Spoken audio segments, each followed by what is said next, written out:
Hello everyone, this is William Lockhart. My presentation is on infrastructure to support a 100% zero-emission tractor-trailer fleet in the United States by the year 2040. Tractor-trailers, they only make up 13% of roadway traffic, so it's a pretty small percentage, but they are responsible for 60% of transportation vehicles' greenhouse gas emissions. New investments are becoming necessary to facilitate the introduction of zero-emission tractor-trailers and address part of the United States' struggling infrastructure system. Currently around the world, many countries are implementing charging stations for larger vehicles, and the United States is kind of dragging behind in that.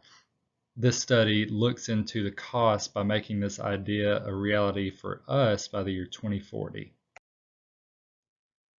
Starting off with the methodology and assumptions in this research study, legislation is going to be a huge part of getting this on the road. We expect California to be the first state to adopt this as an idea and start putting forward legislation to allow for the construction of these stations, but we do expect other states to follow closely behind.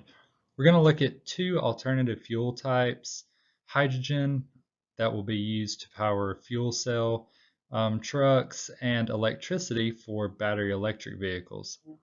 The battery electric trucks will be used usually for sub 650-mile trips, while the hydrogen fuel cell trucks are expected to be used for the longer routes.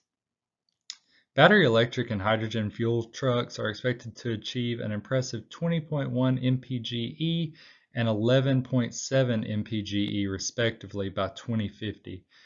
mpge is a way to convert alternative fuel consumption to kind of similar to what we use for fossil fuels, which is miles per gallon. Here are some factors to compute the cost of implementing battery electric fleets. You need to know how many trucks are going to be on the road, how much energy are those trucks going to use, the daily vehicle miles traveled of those trucks, or VMT, charging power needed, duration of charging events, the utilization rate of the charging stations, and how much it costs per charging unit. For our research, we focus on three types of electric charging stations. The first is going to be the 100 kilowatt overnight charger. This is going to take approximately 7 hours to fully charge a vehicle. So it's good for those overnight stops or just long rest periods during the day.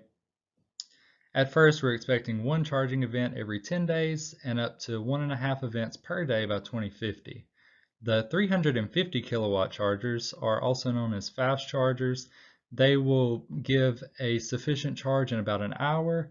We expect to start off with about one charging event per day in the beginning and end up around 12 events per day per charger by the year 2050. The megawatt chargers, or 1000 kilowatt, have the same stats as the fast chargers, and those are expected to be a big part of it as well. Factors in estimating installation costs of overnight chargers. We're going to focus on the overnight chargers just because these are going to be the most common type. We do expect truckers to mostly charge up when they are taking a break for the night or taking their scheduled breaks during the day. We're going to need to look at the occupancy of the truck rest stops. This is where truckers spend 20% of their nights. The cost per unit of the chargers, miscellaneous and installation costs of the chargers.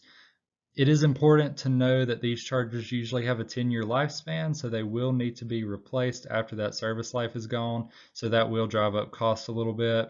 They cost about $49,000 per charging station, and that is going to be at the beginning of the implementation. To estimate the cost of implementing hydrogen fuel stations, we will need basically the same stuff. It's a little different: daily vehicle miles traveled, expected utilization rate of the stations, construction costs, and by our calculations, it's going to be about $6 million per station at the beginning of implementation. Here's a couple of charts just laying out the costs of the different types of electric chargers and the hydrogen fueling stations. As you'll see, the cost does go down over time as these technologies are more established. And especially for the electric, the cost per kilowatt is going to be a lot lower for the higher output ones, but the gross cost is still going to be a little bit more. And as you see on the hydrogen, the costs are nearly cut in half by the year 2050. So what we found from this study, adoption of alternatively fueled tractor trailers is inevitably going to go up, so that demand is definitely going to grow with that. We predict by 2030, there's going to be approximately 100,000 zero-emission tractor trailers on the road. For that fleet size, you'll need about 127,000 charging stations and a little over 220 hydrogen stations. By 2040, when there are an expected 950,000 zero-emission tractor trailers on the road, you'll need about 1.1 million charging stations and up to 3,000 hydrogen stations. By 2050, this is when the national fleet is going to be almost fully saturated with zero-emission tractor trailers. The nation will need an approximate 2.4 million charging stations and around 7,000 hydrogen fueling stations. This estimated investment into the nation's infrastructure will be about $122 billion. However, that could be a little lower as battery technology increases. The need for hydrogen vehicles to complete those ultra long haul routes may be lessened a little bit, and the battery electric trucks could kind of fill that need at some point. And that cost is estimated to be around 112 billion. It would result in more charging stations, but less hydrogen stations. In summary, it's going to be a massive investment into the nation's infrastructure, but it is necessary to meet the emission goals set forward by our government.